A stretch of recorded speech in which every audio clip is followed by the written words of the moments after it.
You have unread texts from Golf Buds. Would you like me to read them? Yes. Okay. Johnny says, what are the nicotine pouches you had on the course? Walker says, 8 milligram on nicotine pouches. Billy says, I love the mint one. I like that one. Walker says, me too. By the way, you both stink at golf. LOLOL. Come on. Carry on nicotine pouches. Shop now at onnicotine.com/group text. Warning, this product contains nicotine. Nicotine is an addictive chemical. She is sure, she is sure, she is strong, she is strong, she is true, she is true. She is brave, she is brave, she is bold, she is bold. She is you, she is you, she is you, she is you. She is sure, she is sure, she is strong, she is strong, she is true, she is true. She is brave, she is brave, she is bold, she is bold. She is you. Hello, everyone. Welcome to today's Word of Mom Radio here on the Word of Mom Media Network. I'm your host, Dori DeCarlo, and you know we are here week after week, show after show, breaking those myths now for 13 seasons that mompreneurs and businesswomen, especially those of us building our businesses from home, that we're just dabbling in between bake sales and getting our nails done. We're not. We are smart, we are savvy, and we are sharing the wisdom of women in business and in life. And I'm looking forward to bringing today's guests into our Mompreneur Model Show. New Orleans native Michele Barard is a graduate of Agnes Scott College with a BA in International Relations. With a deep passion for writing, both personally and professionally, Michele founded the Urban Book Editor, which helps aspiring authors through professional editing, book development, and consulting. Currently residing near Atlanta, Georgia, she writes, edits, and provides coaching for her clients.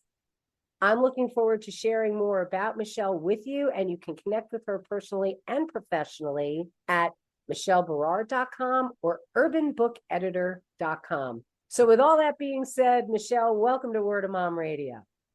Thank you so much for having me. I appreciate being here. Oh, I'm really looking forward to this conversation, and I would love for you to take us on your journey, because I think it's so awesome as an avid reader to have founded Urban Book Editor. So really, take us and tell us your story.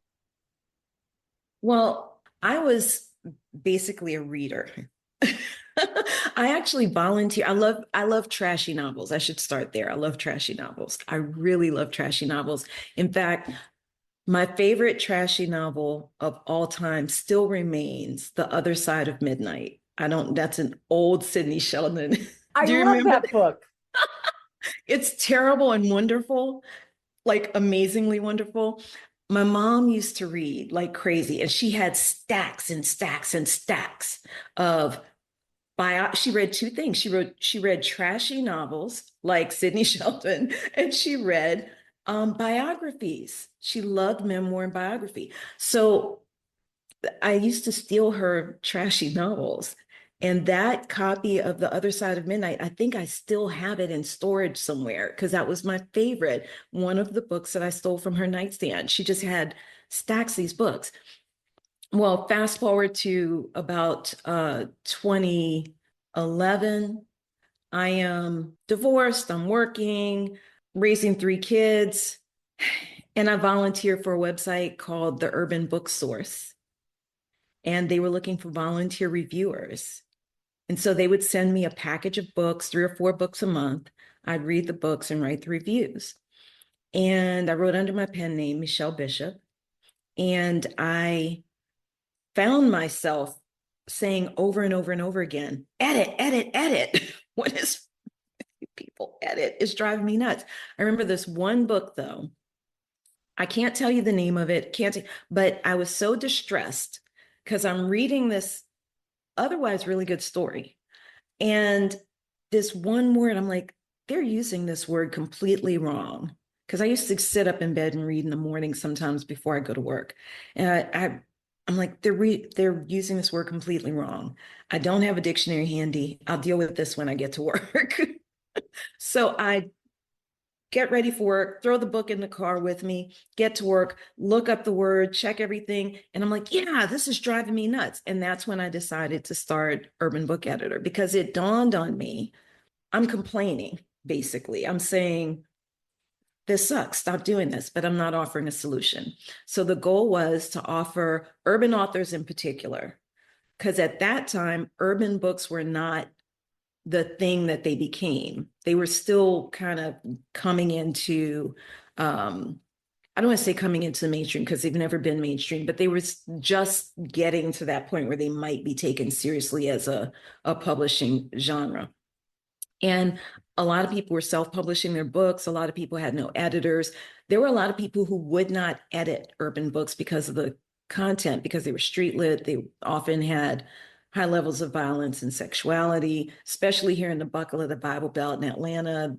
I tried to get editors to help me. They're like, nope, I'm not going to do it. And I get it. You have free will, but it meant we had an underserved community. So I started Urban Book Editor because of that. We say it all the time here. Women start with why. We see a need that's not being filled. And it's true. It's an amazing thing how the different genres are going to attract the people who work on them, which to me, a book is a book. That's the wonderful thing about the freedom of speech and being able to write. And so to have people judge before they've even read, yeah, because it is quote unquote an urban book, just goes to show, especially in that Bible Belt, get me started. So for you as a woman in business, now getting the challenges of trying to get into the book editing industry, even though it was a niche, how did you overcome all of that? What were the stumbling blocks that you hit that you used to pave that way? Okay, for me, I always came at things from a tech background, right? So that's actually like if you would say, well, Michele, what were you doing to actually support your kids? I have been in technology in some way, shape, or form for 20 plus years, maybe more now that I'd have to sit down and do some math on that. So I had the advantage of having had experience creating websites. I was able to secure the domain urbanbookeditor.com. So of course, when people were looking for an urban book editor, I came up on the first page of Google. This was, again, people were on the internet, but I had been on the internet since probably 2000. So I had a lot of experience with setting up the payment systems, the websites, things like that. So that was kind of my competitive advantage. I was able to get in there kind of early. I was an early adopter of Facebook ads back before they made it complicated and before they started catering to larger businesses and bigger budgets. But I was able to build a business that really supplemented my income, because that's what I was looking for at the time too, was how can I make more money without having to leave my kids alone?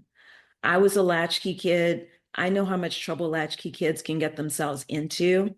And I didn't want my kids to be latchkey kids, but I needed another way to supplement my income rather than having to fight with ex-husbands to get money.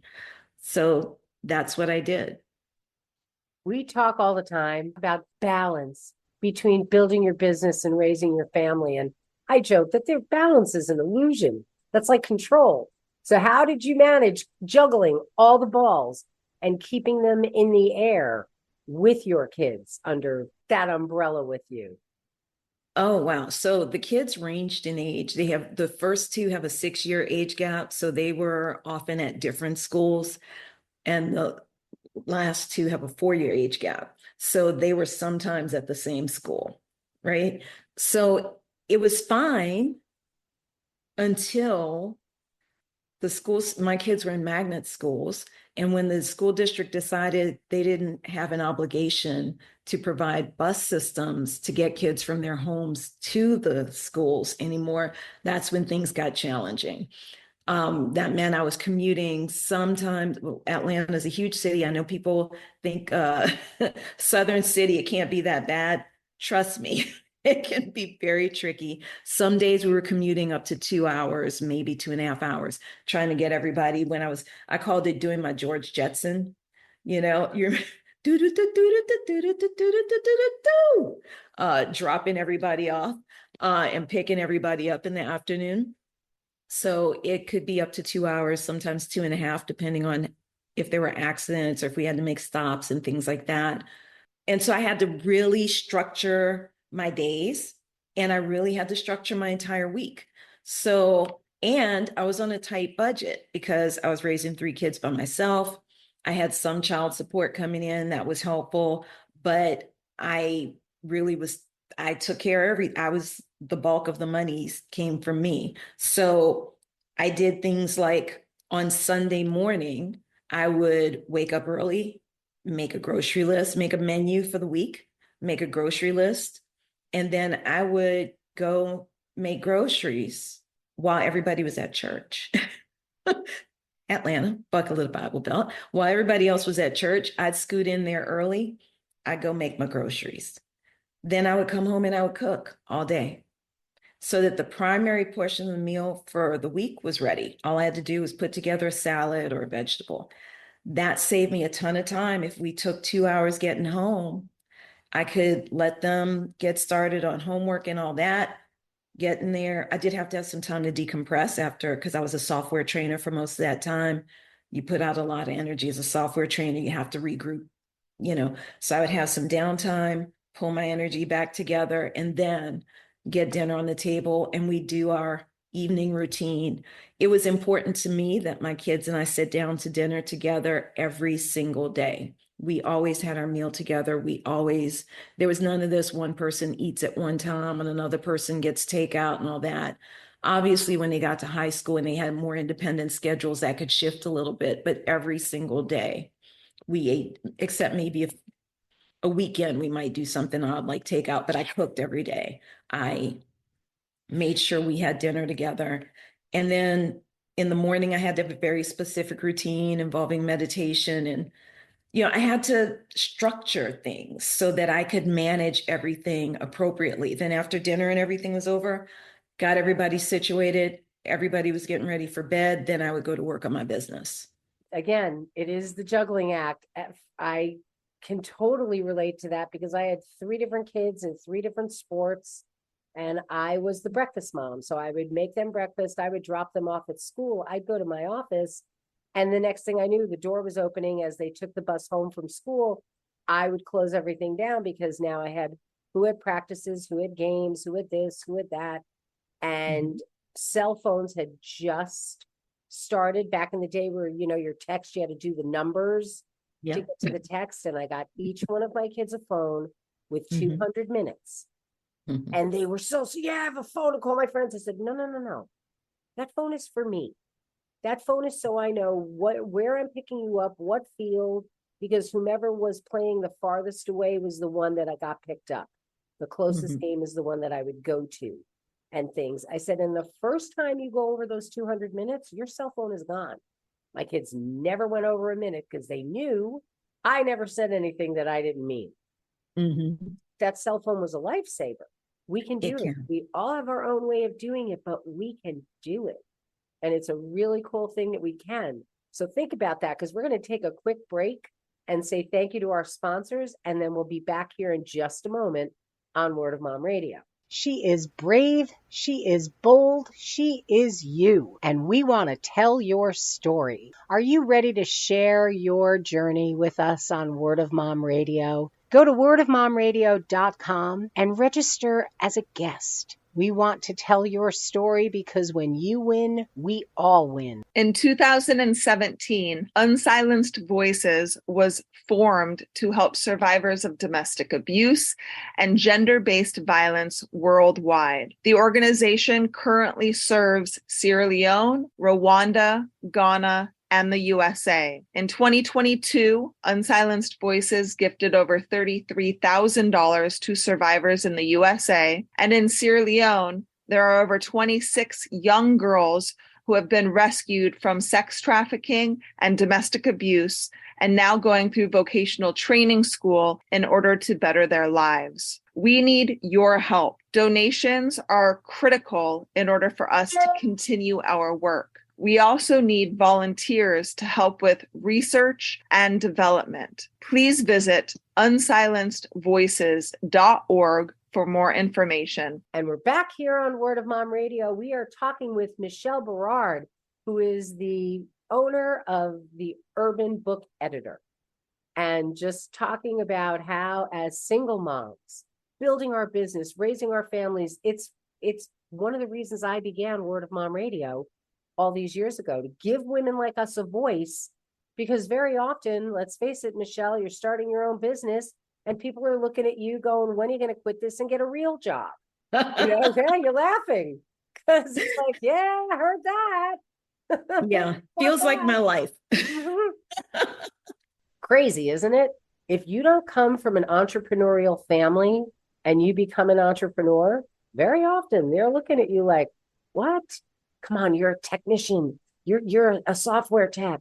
Stay with the job, stay with the paycheck, because they don't have that vision. Yeah, I feel like it's, even if you do it I was really, Atlanta's a side hustle city, right? So I really had the concept, this is my side hustle. This will help me get my little extra money that I need. That's the money that allowed me to do the extras for my kids when things were really tight. I did still focus on my primary job for a very long time. But over time, I was like, no, this can be a business. This can be something that I do that supports my family and supports me and gives me that flexibility and freedom. Because this was pre everybody being at home, right? This, companies, and of course, companies are going back to, a lot of companies are going back to that in-office thing. But at the time, it took a lot just to get to work from home 1 day a week or 2 days a week if you wanted to. So when I realized, I really can do something with this, and I started focusing and investing, some of the other things changed, but I also noticed that I got more clients that were in other genres. So it wasn't just the urban authors anymore. I've edited everything from self-help to spiritual to fantasy to memoir. One of my most successful authors writes memoir. And in fact, he's on his third book right now. So I got to meet so many people from different backgrounds, and the business evolved so that now what I'm doing is more of the consulting. I don't do the editing so much anymore, but I help people with book marketing plans. I help people with developing their book, really solidifying what their story is, helping them through that process, and with coaching and courses. So I think when you focus differently on your business, it can grow in a different way and really become something that's fulfilling, not just for your clients, but also for you at a totally different level. It's amazing. And, that's part of trusting the journey, Michele, because very often people, as things start to evolve, you have two choices. You're going to stay where you are. No. This is what I wanted to do, and this is what I'm going to do. Mm-hmm. Or you are going to let that evolution drive your business. Word of Mom, when I began Word of Mom, it was me. I had one show, the Mompreneur Model, and I shared women in business. And then had one of the first people I interviewed, Janice Clark, wound up coming on and doing the social media Help Not Hype show for 3 years, then left, then came back. Then Sina Block came in and was doing her Managing Mompreneur Mayhem. And all of these different, Ingrid Pruer, who's the baby sleep whisperer. And I mean, she's everywhere now. She launched on our show. And so it's so exciting. Every time I see her, I'm like, look at my little girl go, and so I didn't think I was building a media network. Mm-hmm. I really just figured I'd do my one little show and then keep doing all the other work that I was doing, and watched this take on a life of its own. And now going into its 13th season and all of these different things. And it's so funny because people say all the time, oh, you did this. I said, you know what? It is testament to the amazing women that I've had come share their stories with us or bring their podcasts to us to host under our umbrella, because there are so many women out there doing amazing things, and they need to remember they're not alone. Yeah. Not just that they're not alone, but they actually are doing amazing things. Mm-hmm. A lot of people don't realize just how fabulous they are. That's right. I mean, sometimes I look back on my life and I go, I've done some really interesting things. And at the time I would never, it just seemed like the next logical step. So we often, I think it's just as women, we're so capable, and we're not taught to think about what we do in kind of a larger perspective, from a larger perspective or from a higher perspective. And so I was put in a position where I actually ended up having involuntarily a couple of years to really reflect on life. And in doing that, I was able to say, wow, I've done things. Who would have thought that a little girl from New Orleans is the kind of city where, honestly, if Katrina hadn't happened, there were people who would never have left the city. Life was centered on a very mellow kind of culture and family-oriented and food-oriented culture there. You've experienced it. You've been to New Orleans. That made it so comfortable. You never had to leave, right? And a lot of people married their high school sweethearts and never really left. Maybe they went as far as Baton Rouge, maybe Houston, maybe. But to get up and go at 19 years old was such a strange thing for someone to do. From my age group, at least, these younger kids, who knows what they're doing? They're amazing. I think they're amazing. And then to go and do the things that I've done. I've lived in other countries. I've started businesses. I've had houses. I've lost houses. I've had cars. I've lost cars. I've been married. I've been divorced. But I've lived. You know what I mean? I've really lived a life. So I think that sometimes we don't realize that we're doing something extraordinary when we're doing it. And women in particular, we underestimate the power of what we're doing and how we empower the people around us by doing what we're doing.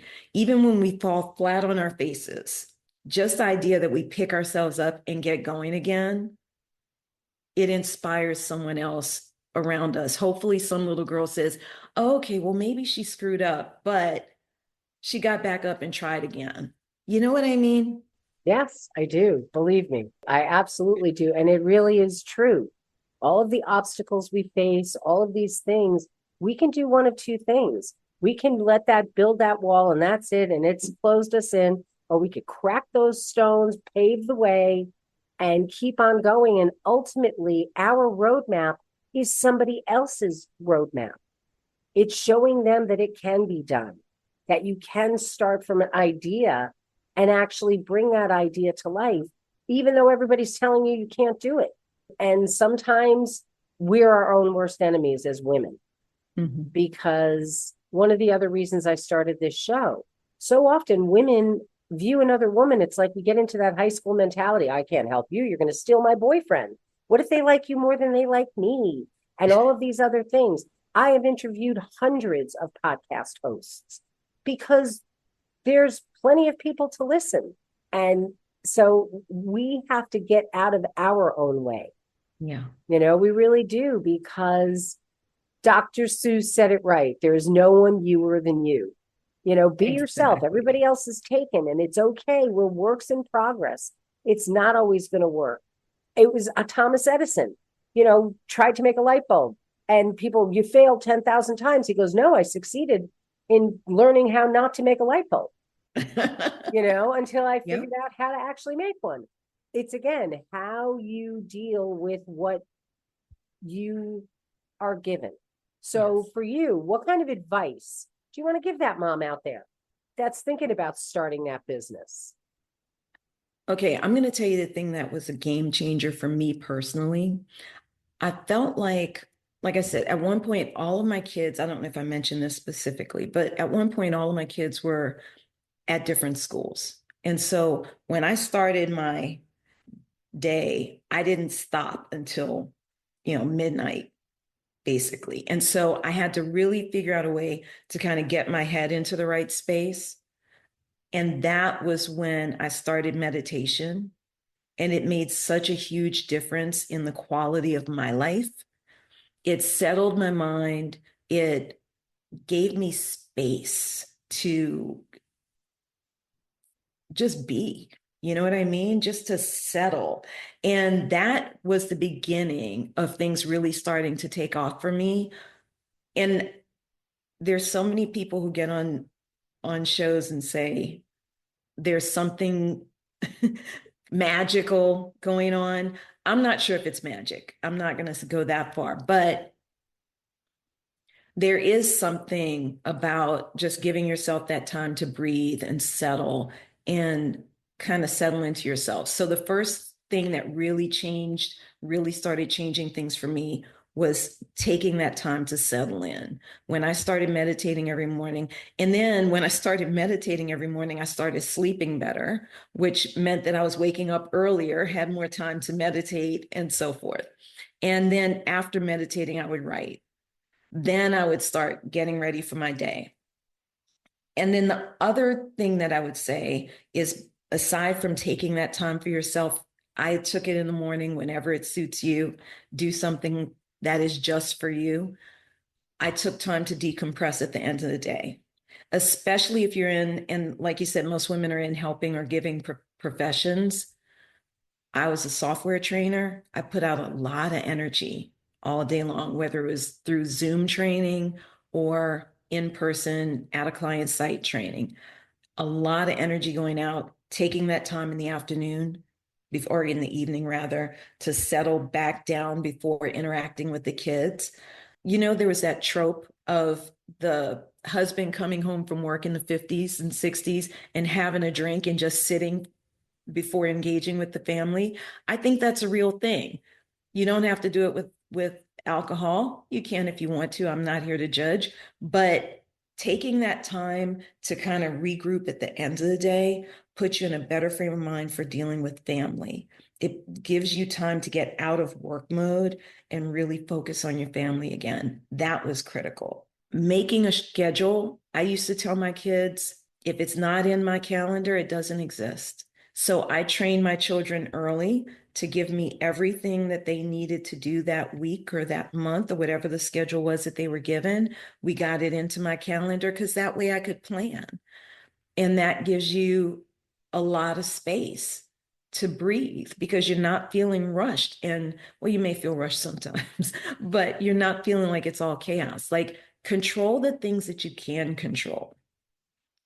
And then lastly, let go of the things you can't control.